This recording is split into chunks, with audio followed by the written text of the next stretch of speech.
Well, everybody has gone crazy, and what am I talking about? Well, in this week's Retro Ups and Downs poll, you were voted for the Raw from May 10th, 1999. Now look, it's a very good Raw, and it's a very exciting Raw, and there's a lot of details around that Raw, but I did not see this coming, so once again, do not say I do not listen to the audience, because I absolutely do. I will do whatever you want, within reason. I ain't getting naked. But my name is Simon Miller. We will worry about that on Friday, 2 p.m. BST. But for now, it's time to continue on our brand new Impact journey, especially with a lot of stuff in the tank. So let's take this, the finger of power. He's ready, he's watched it, and let's up those downs for this week's Impact.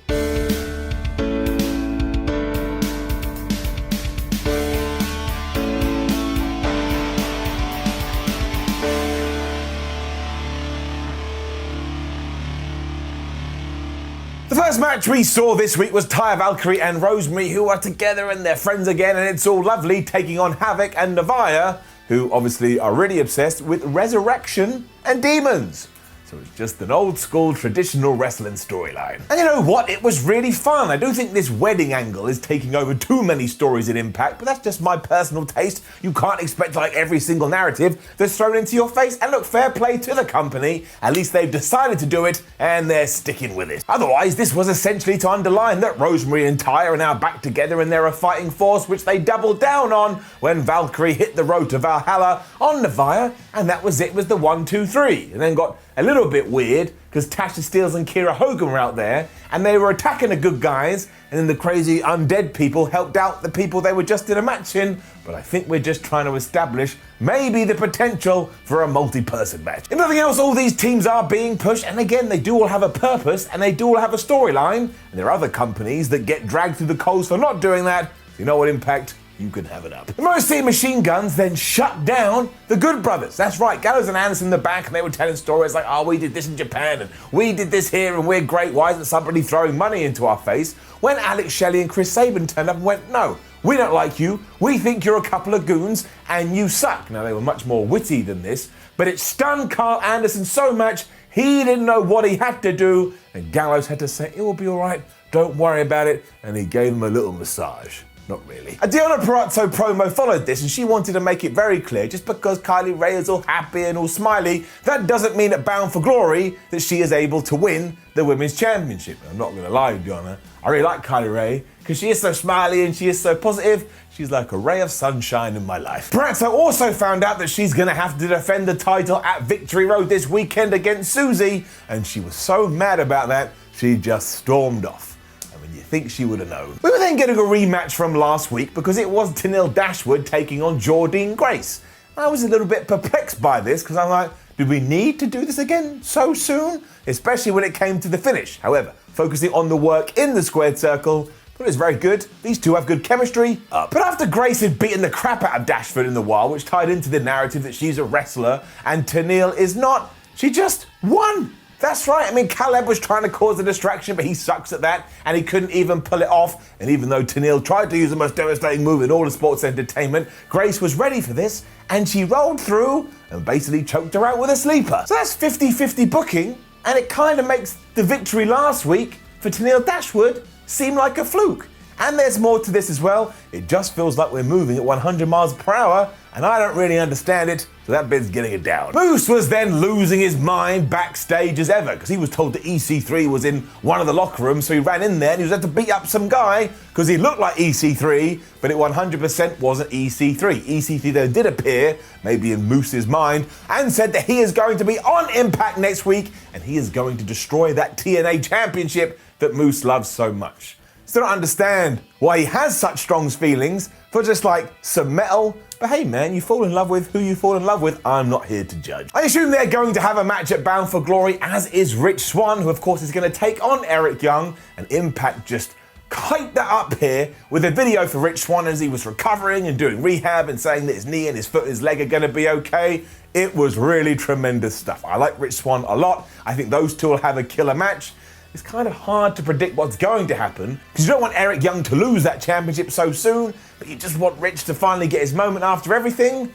but that's what will make it a pretty good main event. Heath and Rhino then got beaten up by Reno, Scun and Hernandez because, of course, they stole their cash a couple of weeks ago. So this was truly weird because you were meant to feel sorry for them, but you're like, nah, brah. You took their money. What did you think was going to happen? The good guys kind of got what was coming to them, and it annoyed Rhino so much he went to Scott D'Amore and said, look, here's what I want to do. I want to have a tag team match. I just want you to instate Heath for one match. And Scott D'Amore agreed, as long as he signs a waiver to say if he gets absolutely murdered, it is not Impact's fault. Now, I'm quite intrigued about this, but just on the down low, we should probably just sign Heath at that stage. I mean, we know he's with the organisation anyway. Much like our main event, which we will talk about in due course, Impact's big thing at the moment is trying to figure out what's going to happen with this tag team division, and they have so many good teams, you can't help but get invested. Case in point, it was the Good Brothers versus the Rascalz.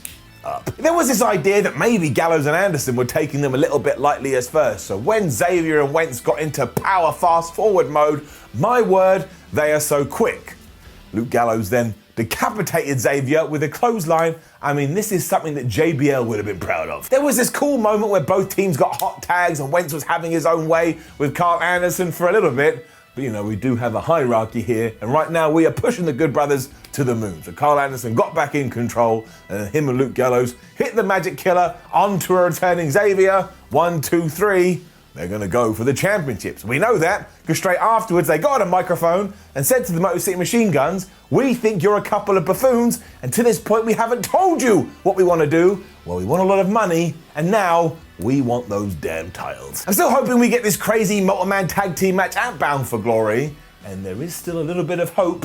We will talk about it. We then had this really odd segment with Tommy Dreamer and Brian Myers playing off everything that had happened 7 days ago. But as I stand here with my bald head, I just want to say I appreciate how Impact approaches these segments. Because not only was it shot a bit like a movie, but you had this Western music as if they were about to have a duel. It was really, really silly. It was really, really ridiculous. But it had like a level of intensity too.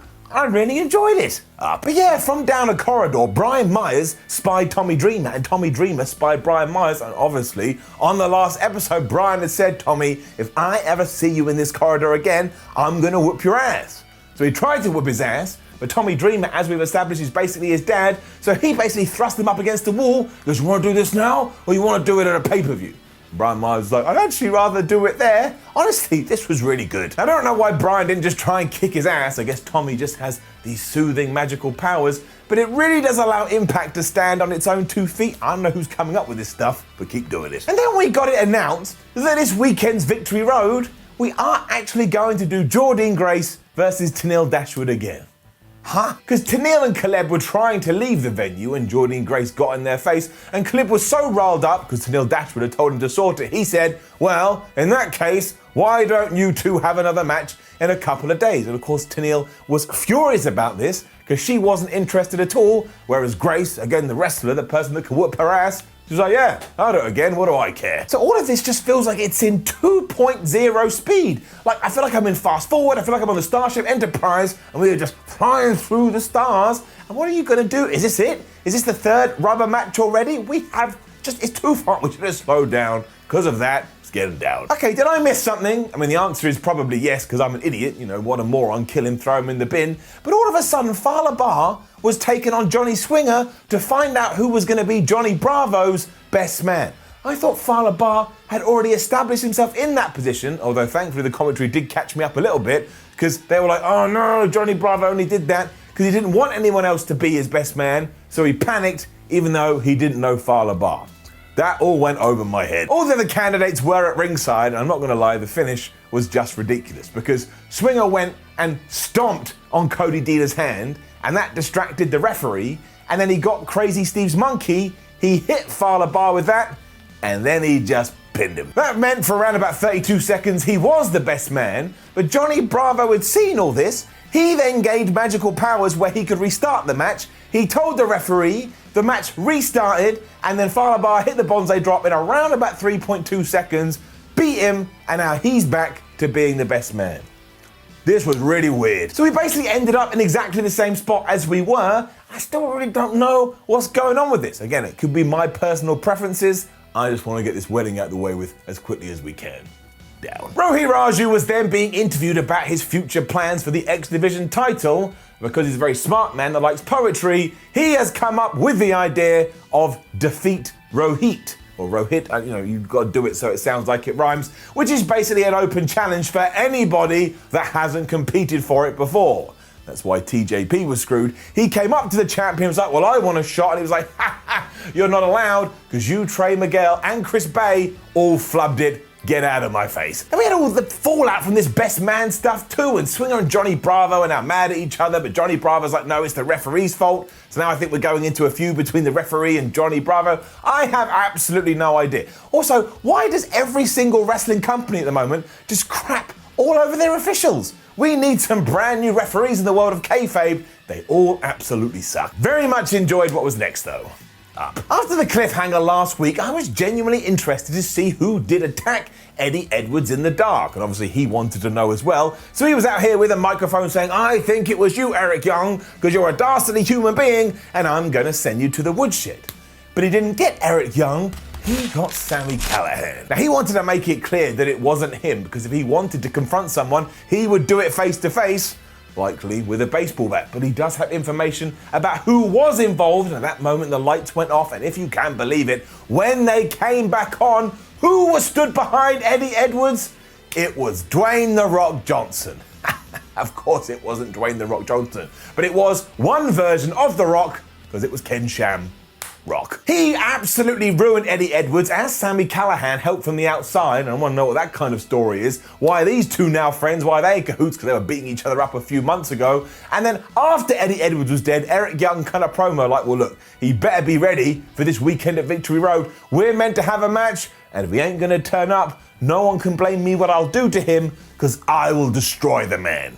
He probably will, Eric Young crazy. All this was very, very good though, and I do enjoy the multiple angles we've got for the World Championship at the moment, and I guess we're going to get Ken Shamrock versus Eddie Edwards. I'm alright with this. Kylie Ray was then being her usual beam of sunshine. She found Susie here. She was like, oh man, I'm so excited. If you win the championship, we can have a match for that at Bound for Glory instead, and it'll be super great and super yum. And Susie the whole time kind of hinted that she's going to transform into Su Yung. So I can see it right now. She's going to lose at Victory Road, and then she's going to cost Kylie Ray the championship at Bound for Glory. Then these two are going to feud, and then Kylie Ray ain't going to be happy time anymore, which will mean sad time for me.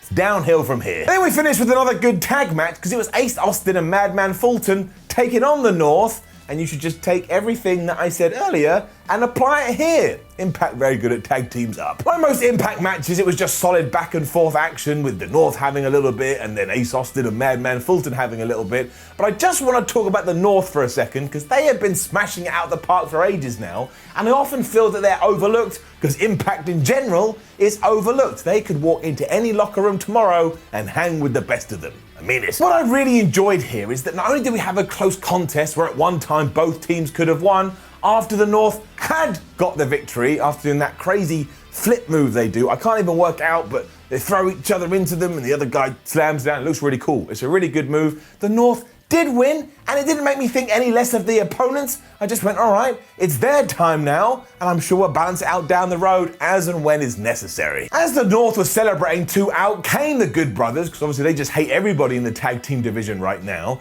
and this distraction allowed Madman and Ace to get back in the ring, and they were beating up Gallows and Anderson, and then thankfully the Motor City Machines go out, and Impact went off air with a massive brawl, and this is what I was talking about from earlier. My hope and dreams are still alive. I want this four-way tag team match, because I think it could be absolutely phenomenal. Or a giant mess, but I will take either. So it ticked all the boxes it needed to do as we do move into Victory Road this weekend, although I think that's kind of just the stopgap before we get to Bound for Glory. And it's the same that I've said. This is the third week we've been doing Impact. It is just an easy show to watch. They don't do anything too crazy. They always follow up from the previous week. You can get on board whenever you want, because they have all these video packages to catch you up. It's a very, very nice show, and it's getting it up. Now, don't forget to leave a comment below and let us know what you thought about last night's Impact Wrestling. Like the video, share the video, subscribe to the channel. Head over to WhatCulture.com, read yourself some articles, follow WhatCulture on Twitter, WhatCulture WWE, and watch more videos here on WhatCulture Wrestling. My name is Simon from WhatCulture. I'll see you again tomorrow when we up those downs for AEW. Some people say there's too much wrestling in 2020.